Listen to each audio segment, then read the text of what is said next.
बडतर्फ IAS अधिकारी पूजा खेडकर यांच्या घरी जबरी चोरी झाल्याचा धक्कादायक प्रकार समोर आला आहे। पूजा खेडकर यांना बांधून ठेवत तसेच त्यांची आई आणि वडिलांना गुंगीचे औषध देत घर लुटल्याचे समोर आले आहे। या घटनेनंतर 24 तासांनी पोलिसांनी स्वतःहून FIR दाखल केला आहे। या घटनेने परिसरात एकच खळबळ उडाली आहे। याबाबत सविस्तर माहिती अशी की खोट्या कागदपत्रांमुळे बडतर्फ झालेली माजी IAS अधिकारी पूजा खेडकर आणि तिचे कुटुंबीय नव्या प्रकरणाने चर्चेत आले आहे। पूजा खेडकर यांच्या बाणेर रोडवरील घरामध्ये चोरी झाल्याचा धक्कादायक प्रकार घडला आहे।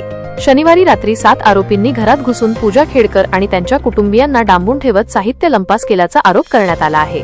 तक्रारीनुसार पूजा खेडकर यांच्या घरात 15 दिवसांपूर्वी नेपाळहून एक नोकर आला होता। त्याने आणि त्याचे 6 साथीदार घरात घुसले। त्यांनी पूजा खेडकर यांचे हातपाय बांधले, त्यांना एका खोलीत डांबून ठेवले आणि जीव मारण्याची धमकी दिली। त्यानंतर त्यांची आई मनोरमा खेडकर तसेच वडील दिलीप खेडकर यांना गुंगीचे औषध देत बेशुद्ध केले। त्यासोबतच घरातील चालक, वॉचमन आणि आचारी यालाही बेशुद्ध करण्यात आले। आरोपींनी कपाटे तोडून साहित्य तसेच मोबाईल फोन चोरल्याचा आरोप करण्यात आला आहे।